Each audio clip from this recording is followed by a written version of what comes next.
Hello, my name is Hilmar Vegar Pétursson. I am the CEO of CCP. So, Dust. Dust is our first-person shooter for consoles, and something that we've been working on now for the past 3 years.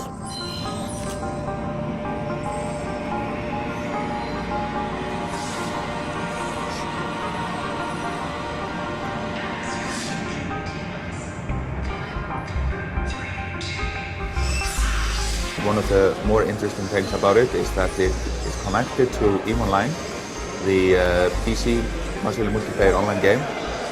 So when you're fighting in Dust, you really are determining the outcome of territorial control in EVE Online. You're basically fighting over dominance for the planets that currently are in EVE. Because it's fighting on the planets of EVE, then it's a part of that universe. So all the players will effectively be playing in the same universe, even though like you're down on a planet and the other ones are up in space. So all the effects which are caused in Dust will cause effects in EVE and vice versa. So it is one shared persistent universe.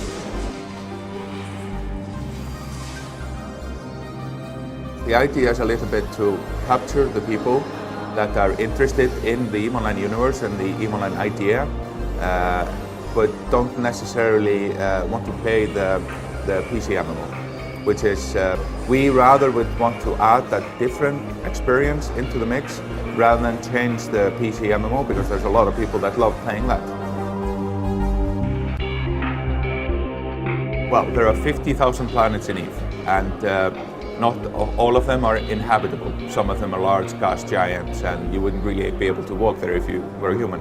So obviously most of the fighting takes place on planets which have sort of normal gravity to them, and that's a certain number of planets. Then there are a certain number of planets in the IP which are not inhabited, some are inhabited.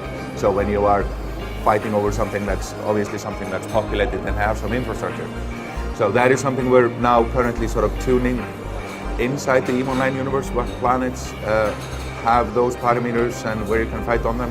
And that's something that we'll be releasing next year in EVE.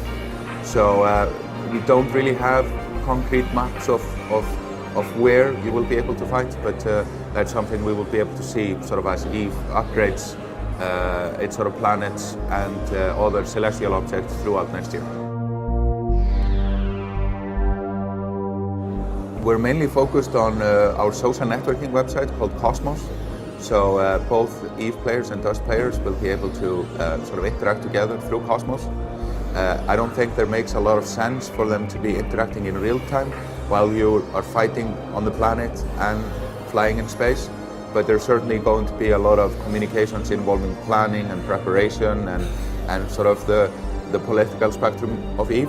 But we see that more and more moving over to Cosmos, our social networking website, and that is our basic strategy to facilitate communications between the two games. I can tell you it's going to be more than 16 and less than 265. We have a quite ambitious vision for how we will sort of explain Dust to the EVE player base at FanFest. Maybe.